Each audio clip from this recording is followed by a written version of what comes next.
بسم اللہ الرحمن الرحیم۔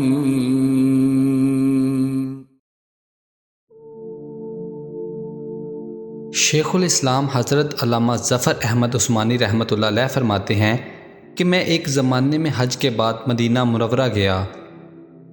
ہم لوگوں نے کھانا کھانے کے بعد دسترخوان کو لے کر ایک ڈھیر پر جاڑ دیا تاکہ روٹی کے بچے ٹکڑوں اور ہڈیوں کو جانور کھا جائیں۔ تھوڑی دیر کے بعد جب میں اپنے کمرے سے باہر نکلا تو یہ دیکھ کر حیران رہ گیا کہ ایک خوبصورت 9 سال کا بچہ ان ٹکڑوں کو چن چن کر کھا رہا ہے۔ مجھے سخت افسوس ہوا۔ بچے کو ساتھ لے کر قیامگاہ میں آیا اور اسے پیٹ بھر کر کھانا کھلایا، کیونکہ میں ایک ایسی ہستی کے شہر میں تھا جو غریبوں کا والی اور غلاموں کا مولا تھا۔ میرے اس برتاؤ کو دیکھ کر بچہ بے حد متاثر ہوا۔ میں نے چلتے وقت اس سے کہا کہ بیٹے تمہارے والد کیا کرتے ہیں؟ اس نے کہا میں یتیم ہوں۔ میں نے کہا بیٹے میرے ساتھ ہندوستان چلو گے؟ وہاں میں تم کو اچھے اچھے کھانے کھلاؤں گا، عمدہ کپڑے پہناؤں گا، اپنے مدرسے میں تعلیم دوں گا۔ جب تم عالم فاضل ہو جاؤ گے تو میں خود تم کو یہاں لے کر آؤں گا اور تمہیں تمہاری والدہ کے سپرد کر دوں گا۔ تم جاؤ اپنی والدہ سے اجازت لے کر آؤ۔ لڑکا بہت خوش ہوا اور اچھلتا کودتا اپنی والدہ کے پاس گیا۔ وہ بیچاری بیوہ دوسرے بچوں کے اخراجات سے بہت ہی پریشان تھی۔ اس نے فوراً ہی اجازت دے دی۔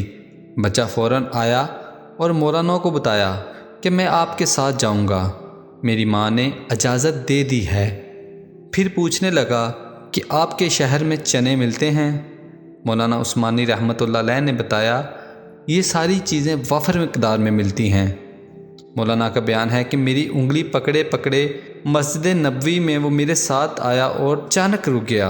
سرکار دو عالم صلی اللہ علیہ وآلہ وسلم کے روضہ مبارک کو دیکھا اور مسجد کے دروازے کو، اور پوچھا کیا کہ بابا یہ دروازہ اور روضہ وہاں بھی ملے گا؟ میں نے اس سے کہا کہ بیٹا اگر یہ وہاں مل جاتا تو میں یہاں کیوں آتا؟ لڑکے کے چہرے کا رنگ بدل گیا۔ میری انگلی چھوڑ دی کہ بابا تم چلے جاؤ، اگر یہ نہیں ملے گا تو میں ہرگز اس دروازے کو چھوڑ کر نہیں جاؤں گا، بھوکا رہوں گا، پیاسا رہوں گا۔ اس دروازے کو دیکھ کر میں اپنی بھوک اور پیاس بجھاتا رہوں گا جس طرح آج تک بجھاتا رہا ہوں۔ یہ کہہ کر بچہ رونے لگا اور اس کے عشق کو دیکھ کر میں بھی رونے لگ گیا۔